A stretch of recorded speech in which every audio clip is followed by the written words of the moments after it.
1977లో నంద్యాల ఎన్నికలు రావడం జరిగింది. తర్వాత 1900 ఎన్డీఏ ప్రభుత్వంలో ఉన్నప్పుడు వారు మొరార్జీ దేశాయ్ గారు కరువుకు రావడం జరిగింది. అక్కడి నుంచే బాబు జగజీవన్ గారు మొరార్జీ దేశాయ్ గారు నంద్యాల ప్రాంతం వేడ ఉందని అడిగినారు. దానికి నంద్యాల పార్లమెంట్కు నమస్కారం చేసి వెళ్ళిపోయినారు. ఎందుకు వెళ్ళిపోయినారంటే బాబు జగజీవన్ గారు ప్రధానమంత్రి కావాల్సిన వ్యక్తి. ఆ వ్యక్తిని నేను చాలా చరిత్ర చాలా దూరం పోతుంది కానీ కూడా చేశాను. కానీ కూడా చేసి పార్లమెంటే రద్దు చేసి పారేశారు. మళ్ళా పార్లమెంటుకు మళ్ళీ ఎన్నికలు రావడం, శ్రీమతి ఇందిరాగాంధీ గారు మళ్ళీ ఎన్నుకోవడం జరిగింది. మరి అటువంటి వ్యక్తిని కాకుండా చేసిన వ్యక్తులు ఎవరో మీకు అర్థం చెప్పాల్సిన అవసరం లేదు. ఆ రోజు మొరార్జీ దేశాయ్ గారు చెప్పారు కరువుకి వచ్చి ఆ నంద్యాల ప్రాంతానికి పేరు వినే కానీ ఆ నంద్యాల ప్రాంతం రాసుకోలేదని. ఎందుకన్నాడో ఇక్కడ ఉన్న ఆలోచన చేసుకోవాల్సిన అవసరం ఉంది. అటు రాజకీయాల్లో అణగారిన వర్గాల వారికి ఇంకా అణగారిన వర్గాలు పేదరికం ఎంత చెడదో మీ అందరికీ కూర్చున్న వారికి బాగా తెలుసు. అటువంటి పేదరికంలో పుట్టిన వ్యక్తి మనకు ఆణిముత్యం లాంటి వాడు. ఈరోజు ఇదే కాదు, ఆయనకు మీరందరూ కలిసి ఆయన భారతరత్న అడగాల. ఇప్పుడు సన్మానం ఎందుకు?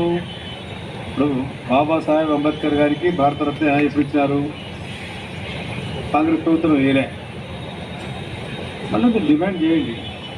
మేము కూడా గవర్నమెంట్ ఫిక్స్ చేసి అన్న ఎన్టీ రామారావు గారు కడుతున్నాం. ఈరోజు అన్న ఎన్టీ రామారావు గారి నిర్ణయం వల్లనే ఆ రోజు నరసింహులు మాతో పాటు నా మంత్రిగా ఉన్నాడు. మాది కులానికి చెందినవాడు.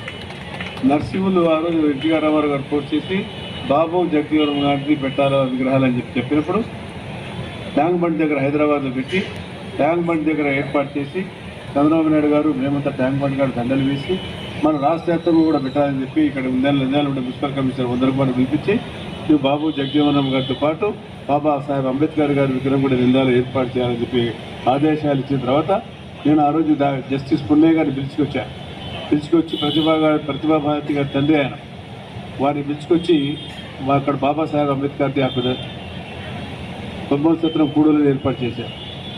అదేవిధంగా జగజీవన్ గారిని తీసుకొచ్చి ఇక్కడ పెట్టాను. ఆ రోజు చాలామంది విమర్శలు చేశారు, నంద్యాల తీసుకొచ్చి కూడలి ప్రాంతంలో పెట్టారని చెప్పి. సరే, నంద్యాల పట్టణం బాగా పెరిగిపోయింది, అవసరాలు ఉన్నాయి. నిన్ననే మన కౌన్సిల్ చైర్మన్ గారు ఇందాక మాట్లాడున్నారు. కౌన్సిల్లో కూడా ఏర్పాటు చేసి బాబాసాహెబ్ అంబేద్కర్ గారి విగ్రహం కౌన్సిలర్లో సమావేశాలు కలెక్టర్ గారు కూడా మాట్లాడారు. బాబు కలెక్టర్ గారు మీ ఎదురుగానే మాట్లాడారు. మీరు చెప్పారు కలెక్టర్ గారు నా ఎదురుగానే కూర్చున్నారు సార్, డిమాండ్ చేస్తున్నారని చెప్పి.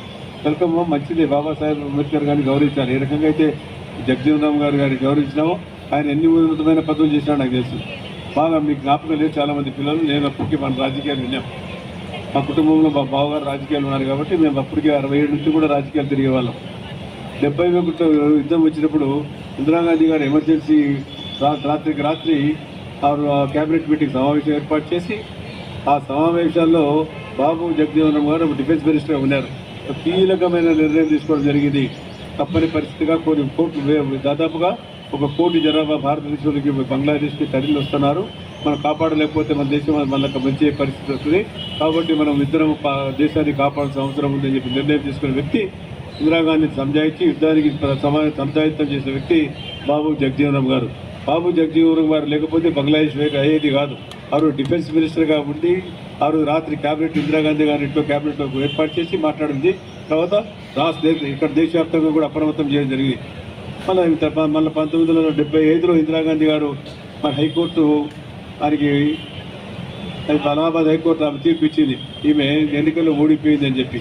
ఇమీడియట్గా ఆమె ఎమర్జెన్సీ డిక్లేర్ చేసిన తర్వాత అందరూ స్వేదించినారు. ఎమర్జెన్సీ అనేది మంచిది కాదు, ప్రజల ముందు ఎమర్జెన్సీని దేశ ఎమర్జెన్సీ అనేది చాలా చెడ్డది, చాలా ఇబ్బందులు పడతారు దేశ ప్రజలు. ఈ ప్రజా స్వాతంత్ర దేశం, ఈ దేశంలో ఇటువంటి ఎమర్జెన్సీ ఉండకూడదని చెప్పిన తర్వాత కూడా ఆమె లెక్క చేయకుండా మరి కాంగ్రెస్ 2 రకాలుగా చేసిన తర్వాత మేధావులతో పక్కకు రావడం జరిగింది. ఆ మేధావి వర్గంలో ఉండేవారి మా మొదటి వ్యక్తే మన బాబా జగజీవన్ రామ్ గారు. కాబట్టి బాబు జగజీవన్ రామ్ గురించి పెద్దగా చెప్పాల్సిన అవసరం లే. నాకు కూడా కొంతవరకు ఎందుకంటే నేషనల్ కూడా దాదాపు 40 సంవత్సరాలు రాజకీయాలు ఉన్నాయి కాబట్టి ఆ రోజు ఎన్టీ రామారావు గారు నేషనల్ ఫ్రంట్ అధ్యక్షులుగా ఉన్నప్పుడు ఆ రోజు వీళ్ళంతా రావడం జరిగింది. ఎన్టీ రామారెడ్డి కాడ రావడం, కూర్చొని మాట్లాడడం, చూడడం, ఢిల్లీకి పోవడము, మేము కూడా సందర్శించడం జరిగింది. కాబట్టి ఈ రోజుల్లో దేశంలో మనం ఏదన్నా కానీ అభివృద్ధి కావాలా. ఇందాక అడిగారు పిల్లలు, మనకు సబ్ ప్లాన్ ఉండేది. ఇప్పుడు సప్లాన్ లేకుండా పోయేది. గతంలో సప్లాన్ ఉంటే మళ్ళీ కంటిన్యూ అయ్యేది. సప్లాన్ ఉండింటే మన హక్కులు మనకు ఉండేది. మన ప్రాంతంలో మనం ఖర్చు పెట్టుకోవాల్సిన అవసరం ఉండేది. మనం 10,000 కోట్ల రూపాయలు కేటాయిస్తే సప్లాన్లో 10,000 కోట్ల రూపాయలు కూడా మన దళిత వాడలు దళిత అభివృద్ధి కోసం వాళ్ళకే ఖర్చు పెట్టాలి. కానీ అవన్నీ ఏం చేసాం మనం, అన్నీ చెప్పుకొని ప్రభుత్వం, మన గత ప్రభుత్వం వచ్చిన తర్వాత ఇవన్నీ తీసేసి సంక్షేమ కార్యక్రమం ఇచ్చేయడం జరిగింది. ఆ సంక్షేమ కార్యక్రమం ఇవ్వడం వల్ల మనకు బడ్జెట్ పోయింది.